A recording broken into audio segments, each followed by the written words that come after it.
Chris Vince, the Labour candidate for Hertford and Stortford, which is in the background as we speak. How are you taking on this challenge?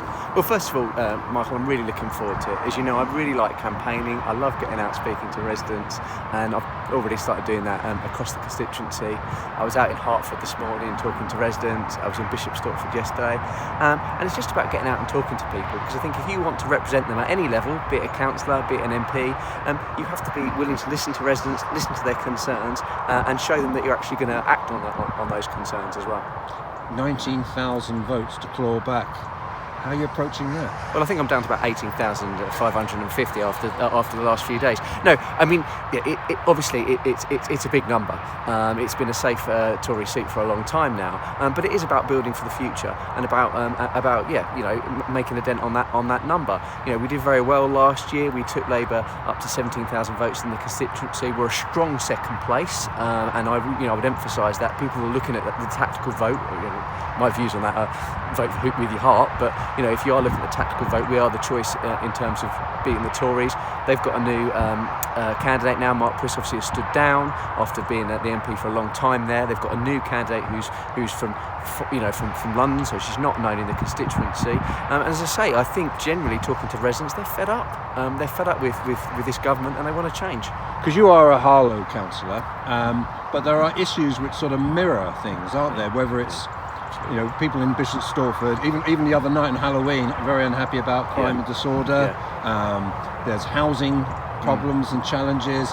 Junction 7A and the M11, the road behind you, is it big enough? The A414, the A10. So it's very similar issues, aren't they? I think so. I mean, it's great we picked this spot because obviously it is the border between the ward where I'm a councillor and the constituency, and it shows I'm only a 5 minutes, literally 5-minute walk away from the constituency. And talking to residents, there are a lot of parallels there. I was speaking to a resident yesterday about a few residents yesterday about the issues over Halloween, about antisocial behaviour, and it does mirror the issues that there are in Harlow, with a lack of visible policing, a lack of, I think, policing in communities, and it's having an effect across that constituency as well.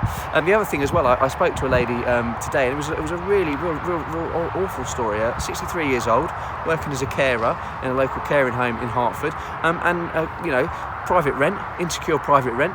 Landlord's putting up the rent. She can't afford to pay it, and this is something that, as an MP, I want to be part of a Labour government that are going to deal with these issues. The issues that Hertford have got, which is even more so than Harlow, is that they've got a real lack of council housing stock. There's no council housing stock, so she is kind of really on her own, and it's about how we can support these people, because it was just an awful story. A 63-year-old woman who's a carer, spent her whole life, giving back to society, and she's finding herself in that dreadful position.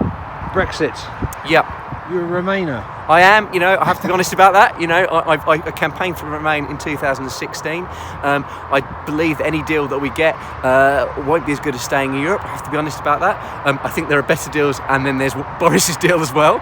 And I hope that the Labour government, I'm pleased to say that the Labour Party have said that we will have a second referendum on any final deal within 6 months of coming to power. And look, I think that's the right decision, and actually, even if you are someone that thinks we should leave the EU, we've got to recognise we're 3.5 years into this negotiation. Really is deadlock, and we need to do something. I think, but giving it back to the people, giving them that decision to say, this is the deal that's been negotiated. Are you happy with that deal? Yes. And if the answer is no, then we remain in the EU, because what we cannot do is leave Europe on a no deal. NHS Conservatives. It was led by the hospital, one of the main hospitals, Hertford and Stortford, is, of course, Princess Alexandra. Only 40% of the actual clientele are from Harlow, so a lot of people from Stortford in the area. So it was the Conservatives who have brought a new hospital to Harlow. You must be backing and praising the Conservatives. Well, look, we clearly need a new hospital. I think there's obviously some negotiation about where that site should be, and we'll see how that negotiation goes, but clearly we need to invest in our health service. Princess Alexandra is an old hospital now. It is probably not big enough for the amount of people that need to use it now, and that is a really fair point. My concern, and I welcome the news that there'll be funding for that hospital. Let's see it happen first before we get carried away, before we start patting ourselves on the back.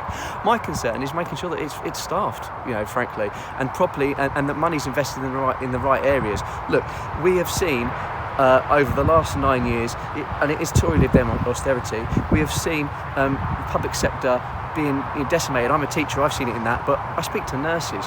Speak to nurses who are having to deal with 15 to 18 patients themselves, and clearly at that, when that's happening, those nurses, those doctors, they're going to be burning out, much like teachers and police officers. So my concern is it's all well and good to say we're going to have a new hospital, but let's make sure we invest in it properly and make sure we invest in the people as well, because you can have a brand new hospital, but if you've not got the staff in it, then it's not going to work. Finally, how will you gauge success?